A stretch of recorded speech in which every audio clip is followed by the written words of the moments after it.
ambe belaje l'info bi mamnu be ka info 77 page laje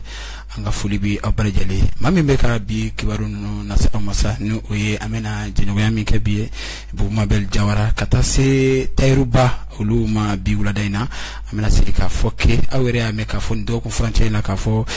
mi ambal make tayruba ka fo ko plenty ko dombe akama kaena o bi are bora plenty de kene ka dro kinyesi an yeru fuya sije kunala ma jama fene be ka akono o kum kunala anya kanu wala sa ani anga sika nyefolike ko kerato mina wala sa amsika family so sabla akuma be ma chamanda kono wati ko tebna anya ye ka fo akmese kuno ko yekunu kuna sini an yeru kibaru soro atrafo ayre jabala la segulu ka were ubora ka message di ka fo vraiment ni koyi asira dan kadaka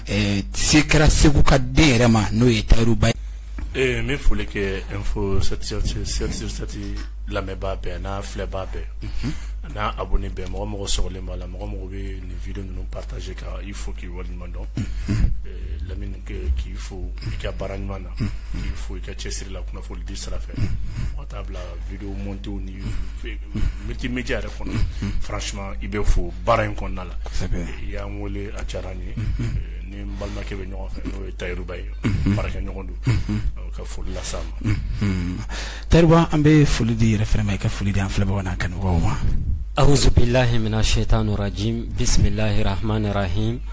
wassalatu wassalamu ala ashrafil mursalin muhammad sallallahu alaihi wasallam ambalma chana muso demseni ni magokoroba kata kay futawdeni malikono ani maliko ka ambu bela jele foku walen mando ba fleba ko bela jele foku walen mando ni wakatina lamin ni yere foki walen mando ajaraji ni les grands boubou mabel jawra et au sens figuré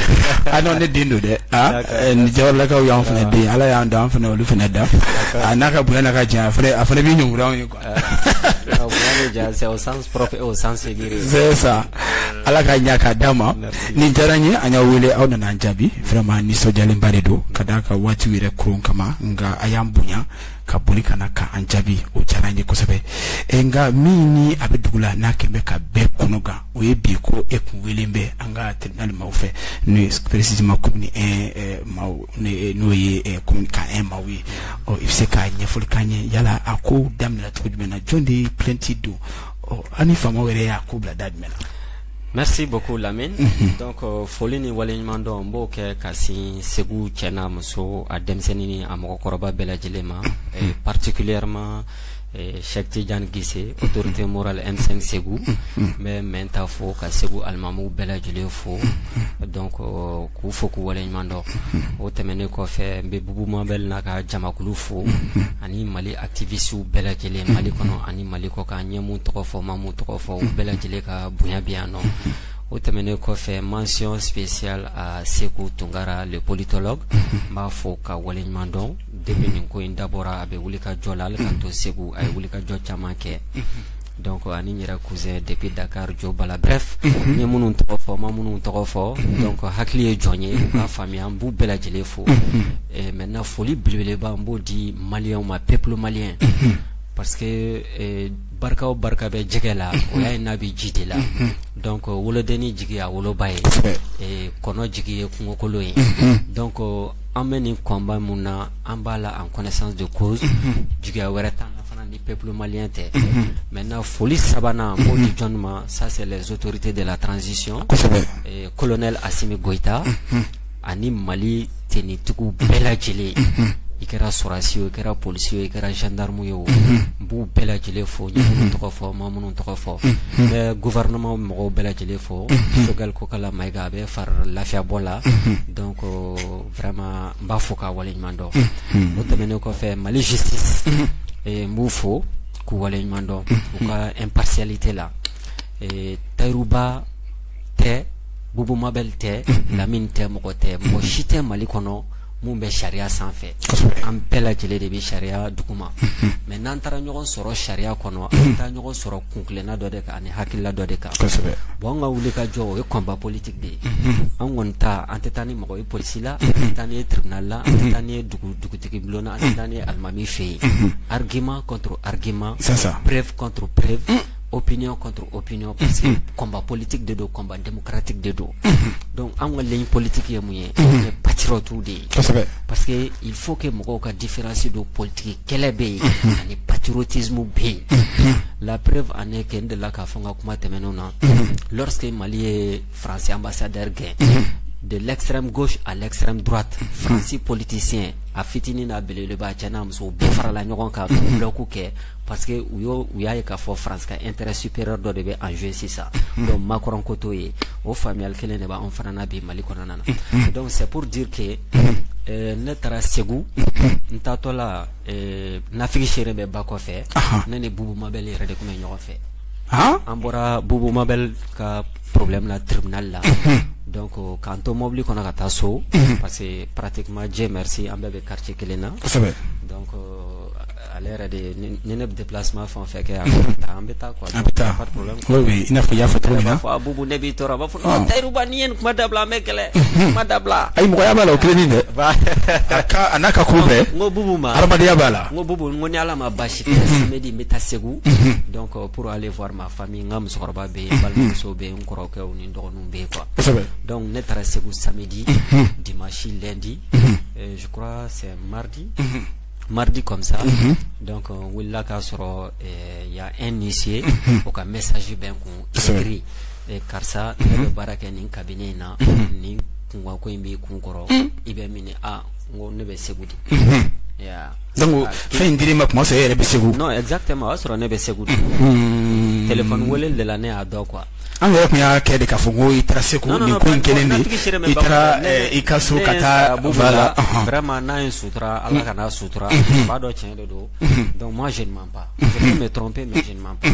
donc maintenant n ko Bubu ma n bɛ taa Segu Bubu yɛrɛ kɔfɛ n ye n sara mɔgɔ baden na hali an ka groupe WhatsApp dɔ bɛ yen population mɔgɔw pratiquement u bɛɛ tun b'a kalama ko ne bɛ Segu o y'a sɔrɔ nin fɛn in ma ɲɛf'i ye o kɛra samedi don mɔgɔ kɛmɛ fila ni kɔ b'o groupe in kan donc n ko i se ma n ko bon n ko je vais voir ni bɛ se ka na soit lundi mais après n taara k'an sigi parce que ni welela il faut aller répondre parce que moi je ne me reproche rien moi ne jabajɛlen don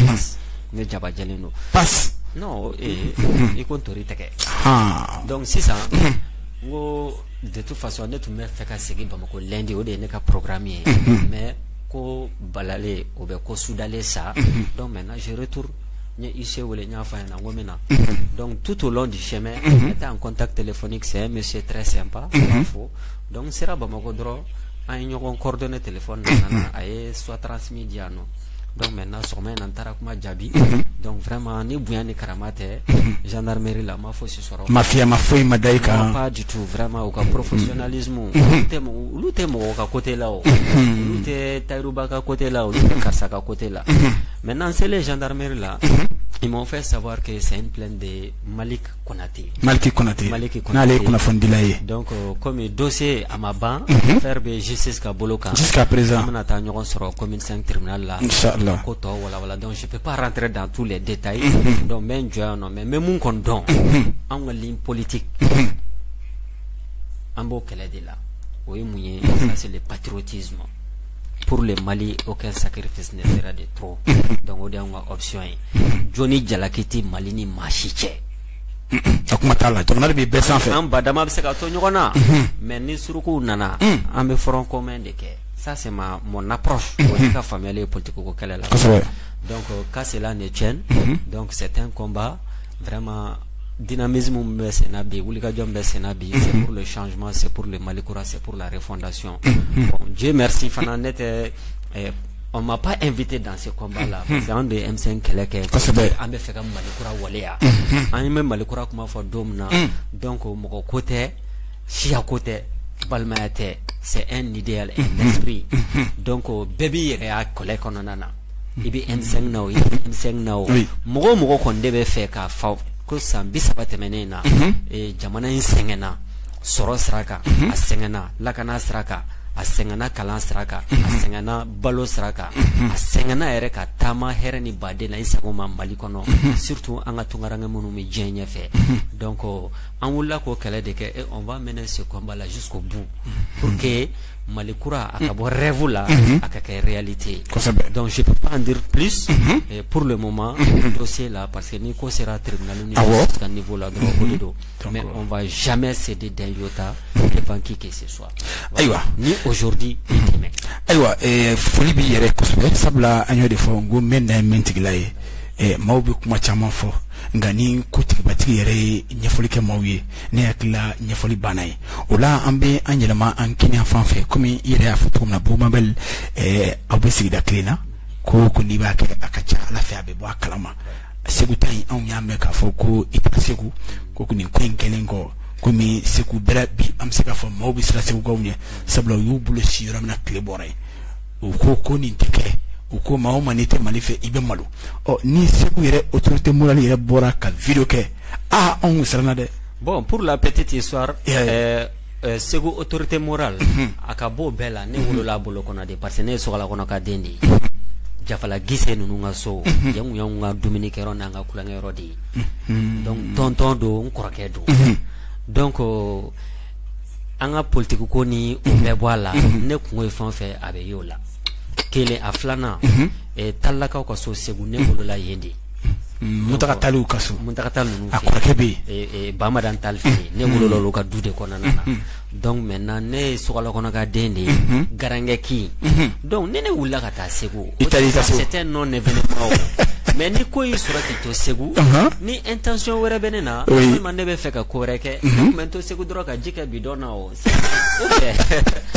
ayiwa a faamuyara de toute façon bon bɛɛ b'i ka interprétation c'est ça mais comme je t'ai dit ne bɛ n sara mɔgɔ fɔlɔ min na n ko ka taa Segu kɛra Bumabel ye samedi don ayiwa Bumabel yɛrɛ bi yan ni Ala sɔnna an bɛna ɲininkali tuma la bon i Jawara ko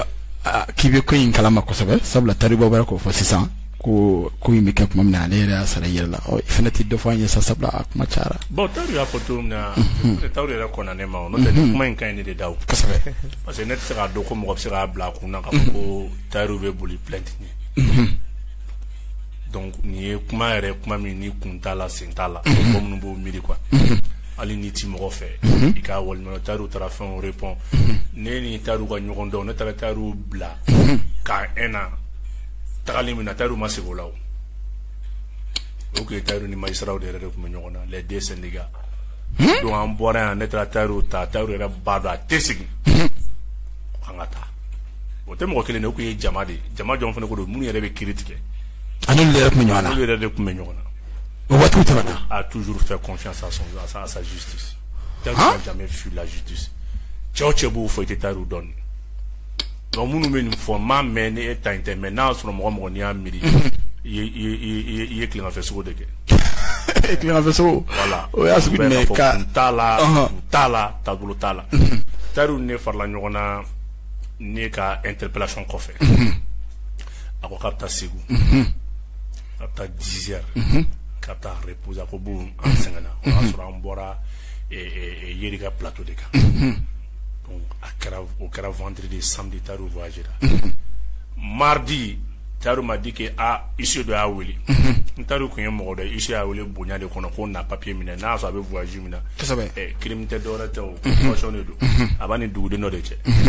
Taru kun bɛ se ka n'a na waati la kosɛbɛ mais il a écourté son séjour parce qu'il fait confiance à la même justice mɔgɔw ma min dɔn quoi nin ko ninnu ye kow de ye dɔrɔn n'a ka ɲininkali yɛrɛ t'an da don n'a yɛrɛ anw ma minɛ anw ma wele ko fini feere ko an ma wele ko samara feere ko an ma wele ko sanni feere ko an welela de ko jamana ko dɔ ye kuma dɔ fɔ jamana ma an y'i jaabi ou bien i fɛn na nin an bɛ foli de Assimi Choguel de ma olu de muɲunen don dɔgɔman bɛ da Assimi Choguel ka bɛ da jɔn kan n'a fɔra k'olu ka plainte don a tɛ ban dɛ colonel climatisé colonel de bureau a b'aw jɔ k'a bɛ Faransi gɛn a bɛ Faransi deli MINUSMA ye nin ta yan fɛ Macron ye nin wele yan fɛ Alassane Dramane Ouattara u bɛ tilen k'o wele n'aw dama bɛ fɔ dama la wa a tɛ ban sibe i b'a dɔn ko plainte yɛrɛ de bɛ parce que i b'a kalama ninnu yɛrɛ kɔnɔ kuma yɛrɛ de banna pewu ni mɔgɔ kan ka plainte don bi est ce que ni Assimi Choguel ka bɛ plainte don bi studio baden bɛ datugu média baden bɛ datugu dɛ caman bɛ yen olu kɔni bɛ datugu média min bɛ datugu c'est trop mais y'u to yen a bɛ nkalon tigɛ fano ye propagande na o ko nin dugu in libérela tiɲɛ tɛ ni taara nin yɔrɔ in na nin tɛ se ka tɛ o waati kelen y'a sɔrɔ denmisɛnnin dɔw ni b'a la ka bin jamana kama kosɛbɛ donc ninnu ye kumaw di anw na bɛnnen bɛ nin ye quoi kunkolo min sɔnna k'i da kolon kɔnɔ o tɛ siran kolonkalanden ye ayi faso kanu i y'a ta i b'a dɔn k'a fɔ k'i bɛ bɛn nin chemin de ma nin chemin ye diyagoya de mais ne bɛ fɛ ka min fɔ maliyɛnw ye k'u la rassurer maliyɛnw kana bila u kunna k'anw na bilalen don an bɛɛ minɛlen don ni justice de kuma dɔ ko Seba Kalama k'a kɛra justice sélective ye olu kelen de y'a fɔ ceux qui portent minnu bɛ k'a fɔ bi k'u b'u jigi da justice kan dɛ minnu le justice la gosi mɔgɔ kun tɛ se ka kuma yɛrɛ ko in bɛɛ ye maakɔrɔw kɔmɔgɔ kɛlɛ de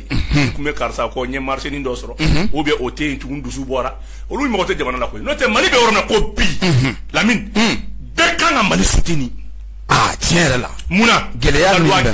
daluwa kelen kabini Mali kɛlɛ daminɛna nin y'a siɲɛ fɔlɔ ye Mali ka se k'a fagabaga dɔn k'a fɔ ko ninnu de bɛ maliyɛnw faga u wilen filɛ nin depuis Mali kɛlɛ daminɛ ça fait 9 ans 10 ans Mali k'a fɔ jaja karisa de b'anw faga fɔlɔ ye nin ye Mali k'i bolo jɔ dugu la kama tɛ ka kɛ kuma bɛɛ kan bɛ Faransi critiquer autorité dɔw b'an bugɔ kan ka dogo Faransi tɛ critiquer yan mais o caman kɛra gouvernement de y'i bolo jɔ n'a y'a sɔrɔ an bɛɛ ta ye Mali ko ye n'a y'a sɔrɔ k'an ta ye Mali ko ye mun b'an bila ɲɔgɔn na bi alors que an bɛɛ y'an jugu dɔn ka ban l'ennemi commun est déjà connu kosɛbɛ Mali jugu dɔnna bi gouvernement de bɔra ka communiquer 50 fois la violation de l'espace aérien du Mali 50 fois o t'a bannen dɛ minnu yɛrɛ bɛ ka anw faga n'u bɛ ka dugu ci maa dugu ba 10 ani kɔ ka tila ka gouvernement ko ka daluwa b'a bolo ko ka marifa d'olu ma a ma plainte dɔ wɛrɛ dɛ conseil de sécurité des Nations Unies ne bolo bi presse blogueur activiste mun b'an bali bi ka Mali soutenir nin kan kɛlɛ ko sumani kun ye ka hakɛ dɔ ni hakɛ dɔ ye baara nɔgɔyalen n'i fagabaga dɔn ka ban ne ko kɛlɛ ma nɔgɔya wa a nɔgɔyara a ma ban ka ban wa a banna pewu maa min yɛrɛ nana et puis mɔgɔ wɛrɛ tɛ dɛ et puis i b'a bila i kunna ko ça c'est a bila i kunna ça c'est un crime très grave situation aggravante ye jumɛn ye nin kɛ na crime ye kosɛbɛ par exemple sa ni n'a fɔra i ma taa ko vol qualifié mais vol qualifié i bɛ taa sɔrɔ i ye suɲɛli kɛ wagati min kosɛbɛ ou bien n'a y'a sɔrɔ relation b'i ni min ni fɛntigi cɛ vol qualifié o de bɛ vol kɛ vol qualifié o ka kɛ vol jugu yɛrɛ ye kosɛbɛ ni zone dɔ bɔra tɛmɛna ka na don ka fɛn dɔ ta e fɛ la o ye vol simple ye vol simple e ka baarakɛla y'a ta ou bien a tigi donni ka su fɛ o tɛ vol simple k'i ka fɛn bila yɔrɔ dɔ la ka se ka taa ta mɔgɔ min ko k'ale bɛna Mali sumaya k'ale bɛna Mali dɛmɛ ko 1 million d'euros par jour k'ale ka intervention ye ale ka renseignement ye o tigilamɔgɔ kelen de bɛ ka kɛ sababu ka Mali kɛlɛ juguya bolo jɔra ne ko est ce que saya ma musa ni Mali tubabuw ma wa est ce que tubabuw man k'u yɛrɛ gulon wa an bɛ yɔrɔ min na komi bi kɔni est ce que bi Mali kabiri ko in kɛra kabiri Mali autorité ye kuma in fɔ don min na Faransi général kelen bɔra ka kuma a ma fɔ ko Mali ye nkalon tigɛ dɛ ayi ko Mali m'olu sara dɛ k'olu ka mɔgɔ 53 sara ne bolo mɔgɔ k'i ma ko karisa ko e de ye ne ka dugu cibaa ye o ma se ka dɔwɛrɛ fɔ ko nin le chargé de com là ambassade tayi o bɔra ka tuuti kɛ k'a daminɛ kabini Mali 1960 Faransi ye dɛmɛ min kɛ Mali ka n'a bila ne ko nin kuma jumɛn ni i bɛ ka terroriste armée bɛ ɲɔgɔn ye sira la tɛ ɲɔgɔn ɲɛ sira la journal ka intervention ale ni ambassadeur in ka kuma ne ko nin fila jumɛn ni karisa e de bɛ marifa di terroriste ma a y'a détaillé Mali y'a détaillé pewu ka ban a daminɛ août 2022 a y'a yɛrɛ k'a fɔ nin avion in nana nin yɔrɔ la avion in intervention kɛ u ye mɔgɔw héliporté k'u jigin k'a bɔ la ka na le 15 juin 2022 o fana fɔra tun a ye nin kɛ a ye nin kɛ a ye nin kɛ a ye nin kɛ k'a bɔ la ka na est ce que b'a kalama avril 2022 mura bɛ attaqué kuma min na fɛn fɛn fɔra terroriste ye appui fɛn fɛn bénéficié a y'a bɛɛ yira Mali tila ka tableau wɛrɛ de ci tugun janvier kɔnɔ plus de 12 violations flagrantes a laban yɛrɛ sɔrɔla mun fɛ NC Casa Mali avion kelen bɛ yen Faransi yɛrɛ avion kelen bɛ yen a bɛ ka avion intimidé ko n'a ma jigin k'a b'a bugɔ a b'a bon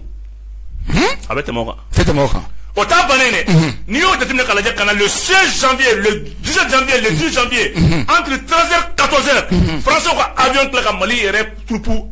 espionner a bɛ kɛlɛ la olu de a ka Mali troupe appui a ma kɛlɛ a bɛ ka espionner a bɛ ka renseignement ka renseignement ta u bɛ kɛlɛ u bɛ ka kɛ cogo min na mais n ko Mali depuis Ala ka farafinna dan Mali ɲɔgɔn mɔgɔ ma deli ka nin plainte façon dɔ don Nations Unies na fɔlɔ kabiri Ala ka depuis Première Guerre mondiale 1914-18 ka na Deuxième Guerre mondiale la fo bi kabiri i b'a bila kɔnɔ ONU sigira ni ɲɔgɔn plainte ma deli ka don Mali bɔra ka plainte min don contre une puissance impérialiste ça fait nin ye maloya dan de wallahi ka ka denga wole nyana ka pana ka mo ka ne pana si dama ka kla ka mo ka ene pana si dama ka yere ma khura dama o dingli ka kla ka wuli ki jok la ka bolo joyela ke dal ka gela jué France kan ka are fani mo la bolo wallahi ni presse mi ado ki tay maliko yi muna ite ako vidéo manu ko vidéo manu pourquoi aujourd'hui maintenant vidéo manu se donne par l'opinion mais presse professionnelle ko ngwire ngulo ne journaliste di wo vidéo manu ne be dante fo ya ne maison de la presse présent amad le garçon ko ngima ayi ni take mo ko sa ko sebeni mu ya take fo so ko kuma foli mo ko bola me ko sebe itay ka presse tate mo ko kulu nu nye ayi o kuma tala mo ko sa ko ya bu yere la munum tu sigidal on est journaliste professionnel ay mu ne fo na sisa faut que ni planting faut que le planting a exécuté que le contentieux soit vidé wallahi be kan mali soutenir parce que mali est dans l'autre kada Franci Nations Unies ganga wole ka nyininga car ça mali est ni dalwa di nous voyons tout dit mais la France est en train de faire une fuite en avant depuis ou boira pour bi France au grand mon fort ko uma an sarade ani demain kuye amini api nduma amini wori nduma donc khoro amine ou fakata akena fo mo ko bi shiso non dima ka klaka bol ni musoyi ni ki be kuma ne dun de la so de mal donc ibe ere ki americani mo ko ikani presse ikani jeune façon eni ala nin krache jamana kanu be mi jamana be yoro mina ka ibolo jo abi ma sa jamana ma bolo tere rusula de ama bolo jadi sula de jadi su de me baga mali ibolo jo de la est ce que ni mali manga sangrota est ce que ni mali manga de bien akanga de maka est ce que ni mali manga toboto wa est ce que bi c'est da ko manga ni plainte accompagner wa est ce que bi ino african manga ni plainte magasal manga ni plainte soutenir est ce que magasal le manga ni Nations Unies conseil de sécurité fait pour la toute première fois vraiment une européenne arabe constitution en partie civile ni dossier là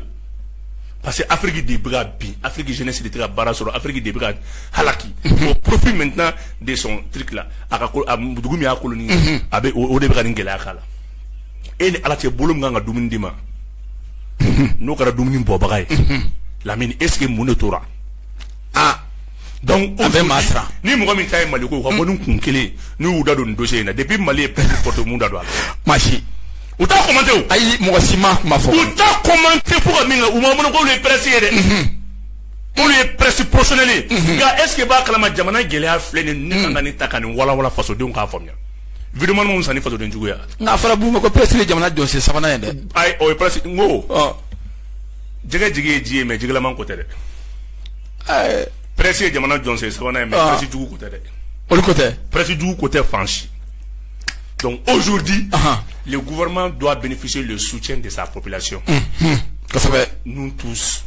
en munu be presse fene kono en munu be vidéo mania ke en munu be activiste ke malien munu be ko faire la diaspora surtout les activistes maintenant de la diaspora wallahi ne bu foku wor mandon munu be France munu be États-Unis munu be Sénégal munu be Côte d'Ivoire depuis malien ni gelea soro domina fem be no bata ka voilà donc ka malien on a donné ko plainte wara be khtaruba contre la minteni fenay ko saba andam bena soma soni voilà andam bena soma donc monsieur la min fo ko la weni bien bu mabel ajaranye ani so jali mbar do kusina ayo de fo kuma be bu mabel an tale soni plateau savani ya chien fo kanaya ngambado ka fo anga bunu na niso ja chama so ko sebe kadaka uya kanu ka fo an reka anyini kuma be ana katora baruke nga an yeru ka baratu ya kama sablanga fo aju ka chan ka seka debasi atanta mbulu kuma be sabla anka bolu kacha souvent il va sur la fanga équipe bebe voyager ngani ala sona amena be jatine taruba albi amanya si ema bu mabelka kuma ntebenen ko sabla amado ka fo ay min fo tando cliente e bi jamana presi de kanki ijija jamana yere kanyetala sabla ambay ka photo jamana wala olu ka jamana mana problem soro u ka presu bu ka jamana de demo bu ka jamana de défend c'est dire tout ka jamana la bla e mosi c'est dire al nasro ko jamana be filisra ka iba soro ko journaliste ko kuna fundila u bu ka jamana de soutenir ou ka filisra ka sabla ni yame ye journaliste ne bo fo kuma be ni yame ye kuna fundila jamana de bibulu ni jamana tebi kuna fondi joma o donc a bɛ min fɔ anw yɛrɛw bɛ a fo nin yɔrɔ in na ka solliciter a ka nin baara ɲuman in na a bɛ ka kunnafoni minnu di c'est à dire que maaw ka lamɛnli kɛ sabula bi jamana in kunnafoni caman bɛ à travers lui à travers d'autres personnes mɔgɔ caman bɛ minnu bɛ ka kunnafoni caman sɔrɔ u bɛ walawala minnu kɛ surtout an ka todinkan na o la an bɛ bɛɛ lajɛlen fo ka Ganji Malien yɛrɛ fana fo nin kɛnɛ in kan sabula a fana jɔyɔrɔba bɛ baara la donc an y'a mɛn tuguni k'a fɔ ko ko wɛrɛ bɛ sen na ko baaraw ma ban ko ouverture média fana ye plainte do an bɔra dɔ la o yɛrɛ kun ma cɛ kosɛbɛ sabula ko tɔw bɛ tribunal ka bolo kan nka ko ouverture média fana ye plainte wɛrɛ do yala a ko bɛ cogo jumɛn na o kuma na an bɛ bɔ dɔ la an bɛ taa dɔ la wa. Bon, de toute façon ça c'est une nouvelle information kibaruya kura ye parce que tout simplement an natɔla sa ka bɔ kan donc il y a un lieutenant de Bige là, Bige lieutenant donc je sais pas quelque chose comme ça quoi. Donc il voulait k'a fɔ ɲɛna ko soit transmis bɛ yen nɔ contre Tayiruba ko Tayiruba cogo di ne yɛrɛ tun hakili kan mɔgɔw de bɛ ka ne wele tuguni ko n ka segin ou bien il y a des informations complémentaires quoi. Ne ko Bige wa ko Bige ne ko jɔn o plainte jumɛn ye donc ouverture média ka plainte donc on va répondre parce que on va répondre am to plainte fana jaabi donc on tɛ se ka da don a la k'a développer parce que comme je te l'avais dit mais c'est comme si an bɛna kiiri fila de entamer quoi Malik Konate ka plainte o ko bɛ sen na donc ouverture média aussi est rentré dans la danse mais nin bɛɛ laɲini ye mun ye c'est la question que moi je me pose parce que tout simplement on bɛ ka combat dɔ de mener i n'a fɔ Boubou Mabele y'a fɔ cogoya min na et la défense des intérêts supérieurs du Mali. Ya aw ka jamana yɛrɛ ka hakɛ donc sɔrɔsiw bɛ front na cogoya min na anw fana bɛ terrain kan kɔfɛ de pour que ka maliyɛnw la encourager parce que kurun tigɛko ɲuman o ye kurun kɔnɔmɔgɔw bɛ sago ye kosɛbɛ donc peut-être mɔgɔ minnu t'u ye o ye o dynamique kɔnɔna na n'u bɔra ka na n'u ka kɔnɔsu tɔmɔkanfɔw ye ka na n'u ka suba ni subakanfɔ ye donc n'anw bɔra k'u cadrer k'u dénoncer donc ils n'ont pas d'argument t'u bolo opinion t'u la donc pour eux il faut judiciariser la lutte politique donc on tɛ se ka ouverture média ta développer mais inchallah on va aller répondre. Ayiwa mais Tayiruba nin bɛɛ kɔfɛ o yala i bɛna i bolo jigin kɛlɛ la wa sabula ni min ma siran n'a fɔ kuma bɛɛ e ni fanga bɛ ɲɔgɔn na a dɔ la n'i y'a kan an fari dɔ ye a man se mɔ dɛ. n bɛ kuma kelen de f'i ɲɛna an bɛ combat min na an y'a ta an su kɔrɔ depuis mɔgɔ tɛ ko kalama quoi on va dire comme ça on a eu la chance sɔrɔ ka les Amadou Djikoro ni les Issa Ndiaye les Mamadou Tabouré nu Ala ka hin'u la donc centre Joliba la an tun bɛ taa chaque semaine donc débat bɛ organiser conférence bɛ organiser donc réseaux sociaux kɔni là c'est tout récent mais on est engagé dans ce combat il y a très longtemps ne yɛrɛ livre dɔ sɛbɛn en 2009 qui s'appelle Mali le procès permanent donc pratiquement an ye mɔgɔ minnu ka yɔrɔ cira Bamako anw fɔlɔ de y'a kɛlɛ ta déguerpiw ani licenciés a ya quartier tɛ Bamako minnu mɔgɔw tɛ ne dɔn ICOMA mɔgɔw ka problème bɛ ten CMDT ta bɛ ten office du Niger paysan bɛ ten donc maintenant ça c'est juste des tourbillons dans un verre d'eau quoi n t'a dɔn n b'o fɔ bamanankan na a b'a fɔ dɔrɔn funufunu de don verre ji kɔnɔna la a bɛ munumunu Boubou Mabele yɛrɛ information dɔ di à peu près ko plainte 60 de bɛ 62. Donc c'est ridicule quoi mais c'est pas grave donc il paraît que plainte 62 de b'u bolo patriotes kama mais donc comme la justice c'est pour tous les Maliens donc on va les répondre. Aïwa ni découragement là où ça bat le découragement s'élève la victoire des persévérants je cite Thomas Sankara c'est ça yamea ko yɔrɔ mun na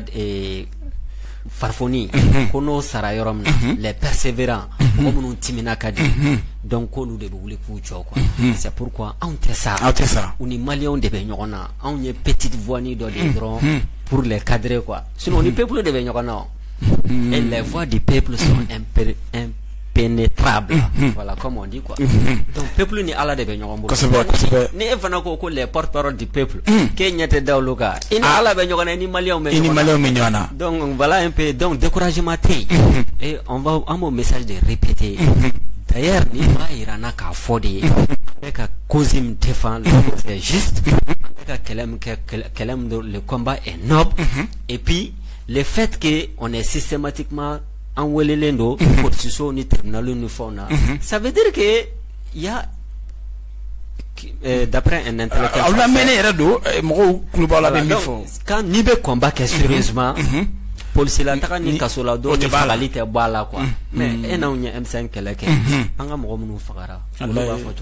donc alhamdulillah on be balo là pour mener les combats à leur nom leur mémoire et on va jamais céder. Aywa aklubala de kuma ba ubebo cheba de dakono mamunumbe no uye faso kanun ka amisi feni ka salo bomo fe abrasa ka meka fokoluye sadi uni mauti nyona unu tinyona de uni jamana do minyona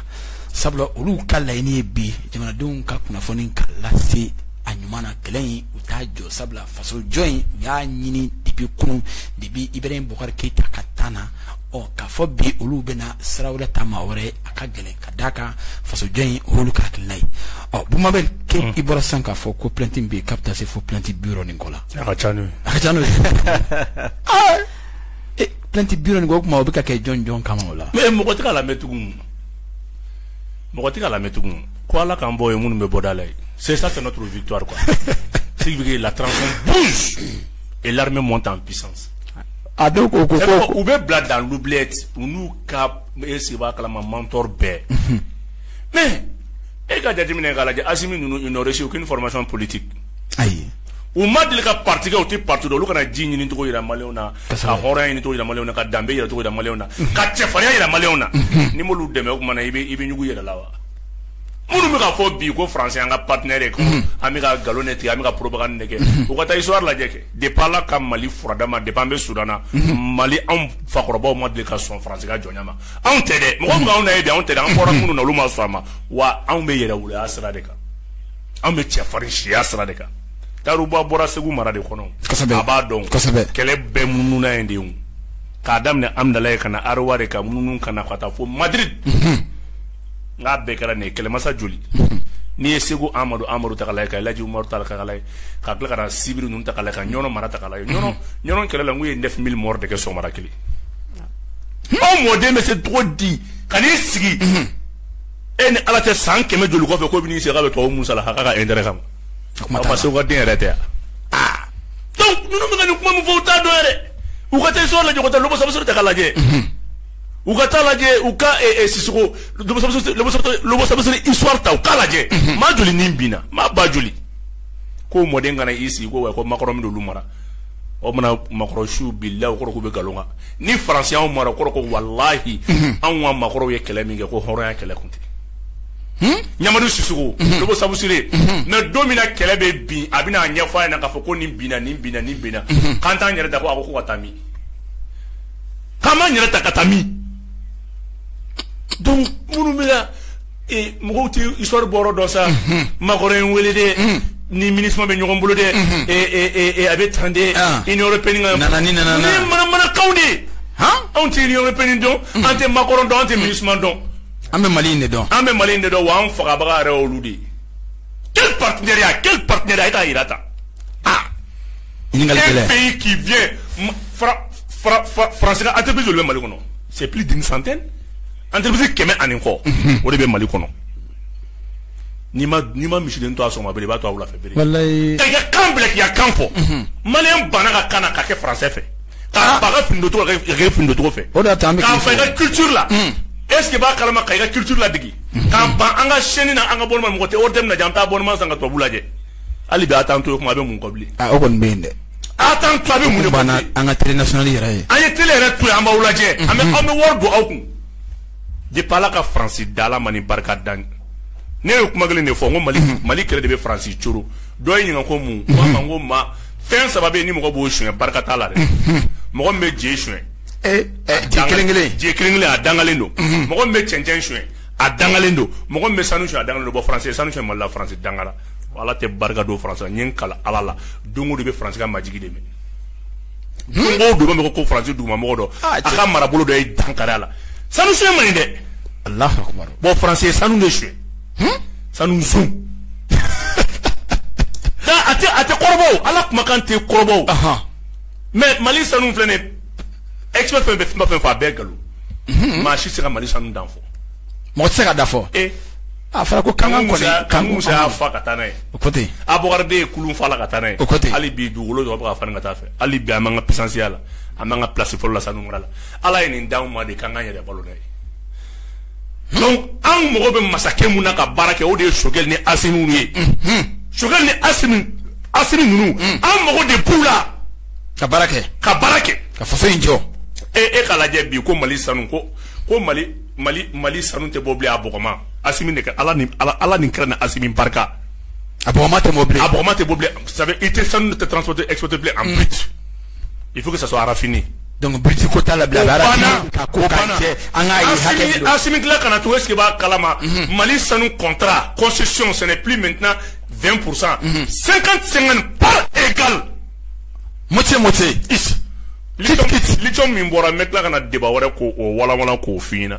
lithium yera gulamina bugni mara konna la ala ni ça veut quoi ala kungel ka jamana de duwolo here de do ka simi nunu kabila simi nana ile susu bebe ka bo parce que na ala kunya yira zo mo temene no kuma be di français ma tuku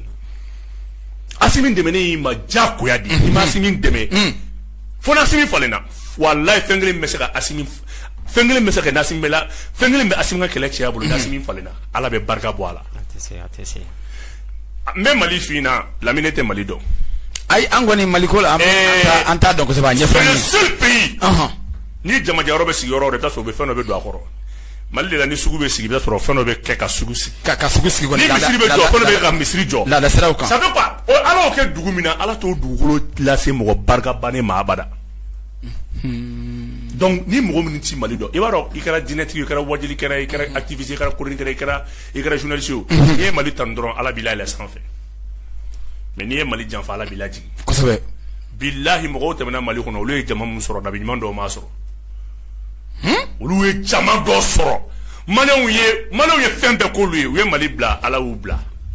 ani mali koni bla ni bla mali ko ala mo dugumi do ni ya bla ala bi bla ni ya ta ala bi sangrota donc voilà un peu mali be bolo minka ikera fe maka fe o mali ka wati de sira ko sabe shirif de nyono awo de foko mali kele te santan zoro na ye mali kele 190 ani kalo wolonvla wa kele bala ka ban jugu bala ka ye si wo yo do o kera e si ba kala makai ka yo do kera kita ka yo do kera kai kita kai so ko yo do kera mali sira wati mali ni mo fla be fara nyono be do ke nyoy ala to ke wati bela de mo fla gansan ke to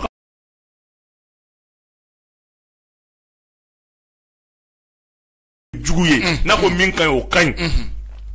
voilà ambo ko a tiena galo ale de bodo aywa kan fleba nan kan mo ko bela jari fo ayo de fo bi ta tika bashi ko annabi dese taruba ali be anga kene kono mado amade ka fo sebengela do abi sebenin chamanke seli temenena an yere ye aka livre do e premier ministre fi ka fo ko ayra tra livre ndi premier ministre ma o bayira ka fo ko mo do abe nyini ke abi akli jagabo ke mani kuma ka sebeni ke jamana yere la halawni tabulo mun be jamana kono wala saka seka mo blasara o bu mabeli yere fane aweru ba don ka fo malikola madu kulente ma cheseglendo sabla aya don ka fo façon atanya bi fanga fana ko anga je anga ke kelenyi o kama nunu fa nyon soro bi info 7 sur cet plateau sans fait o yi ko bilibili babi ka seka au kuna foni dorete bi komini ni akera tarubala ni ambalama do ne oyoki ni abeke jiboni kaseka jamana in ka kulusuma sabla ni be faso kola faso kella ni deba watu temana buma bale yere kungulila awere bora ko faneme o madugo mashila o seku mini alebi etatini ale fane wulila malikola ni gelendida aya dedne ka fo mauma ni ebe faso in ka ala fasa ebe faso in ka akanu kaseka faso dum blasera kuma be amaye ka fo ko dangale be ke ulu de ka hakawla o fo anga nyafo jiti fane u ka dedne ke ni marawla ama fo ka fo ko uti tieka ama fo ka fo ko barate ka tieka nga u ka laje mamunu be nubi ka jamana la fasa fo no be se ka la ko situ mina kuma be ku wele kata ula mole obe kuma be ku wele boje ne sanfe adola avec fin de mini a chamain ko sebe sabla nunun dola be na soro ko faso kanu yere tu dusukuna wallahi babla ado resomo ba fi a cheti se mon maliko na tin sawa dungo do edebe kasola dungo do edebe problème na malitina doye malium tena doye adola an rubi nyona décourager o la fanka nyefo anga jamana nyema wi ka fo ubi barala u chesiri lendo ngali bi ka do fara chesiri kan wala sa mamunu be nube ka faso ere ka la fasa mamunu be nube ka faso ere ka kuraji do anga nyema wala anga seka u kolosi kosebe wala sa dangala kuka haka wala kuma bela jalina sinon avec don dola amena manyini ante maire so mi me jamana ila la fasa odun fene ko bay mini a chama jamana kono wala ambi kuma galla di tariba ma mimba bolo akola se en flebo anan kan bo ma anga soroka a tokle ni bo ba ka bitanyo ria ok ba flabera bela jele fo ni patina donc il y a fo chogamna odedo donc folini walimando ko sigi malion bela jele ma malikono ani maliko kan et donc on est un folini walignement doyen quoi et la lutte continue jusqu'au bout inchallah ajarani mabel makalaba vraiment mais mali fini tout de faux quoi vraiment ka fouye ka mesanga faux ku la ka hine bamba to la ya fakuma comme mo bina ka donc avocat bina jamana ko drapeau de bina amadi fini tigi be faux a fouye ko temani baray marfa be double micro be double na la sona ma me ñogon bulu malien be fu diaspora malien ku féliciter ku fu ka soutiena fu na la sona ma galabu o ma fara ale fitini ambe baraka ki yere fu la min info satisfaire baraka la be fu ajaranye ami yere fu bu amerika taruba ki fene fu inara wuli jabila ajaranye ko sabe ambe en flebe kana kan mo bela jalen fu malikono maliko ka ambe bela jalen fu anyo de fayi tien ka fo jamana ka jo ambo keneka sabla nini fora faso kola sadi ka bela jelen weli iki fela fo bunya kono krama kono ni bato faso ya abitanye amo fene fo ka wali mando amnu ya ka tambla ka amna je maliko ka ambi bela jelen fo ama ina fa kan partager ka like wala sa je bela jelen sikani kibaru no soro kama bane ku plenty vrebe ouverture media ni ala sona o bita o bora ka cha sabla nyo kibaru soro ka fo o be ka enda na ka cha o mauma ki ko mali iko faso iko jamana kana to aka dangarika ke faso din dola mi me ka jamana ka haka ni ki sigranto ikaso mbi fe dala o tonte anga bo anga takene ufone ka ira ka fo ni ye dangari kilenke faso de nyumana an weru ufone be wuli ka anjo hake kono jamana ka punya kono ka se ka tigla mo ka lakana ka defend donc ola ambe wole bla bema domina ni taruba na wala ouverture media ma ufone ka keneka au bora bitum na kachaya ako bo kachaya tieni kana ke nini kana ke freak tege me kata ira ka condition gwa ira ka fo makakera mamina on balma kedo an dodu wa bi straminga we faso jo stradi donc on ba kobi on ba ko sini sabla obi cha kele kala ira obi jama mi rebe ka jamana ira defend sabla bena ye ka fo mabako ngani bi ka kola e wulla ka jo i ko fle mama yi ko abi ma décourager wala malen fefe bobi ka bo kanunu lakana kanunu ni bingeru ka ubie ni sekeru ma ka wuli ka se kati jo akeneka ambe belajelen fuka belajelen wali mando ama fo bita amba bla au kambe ni alasona wati were ni kena nyowereka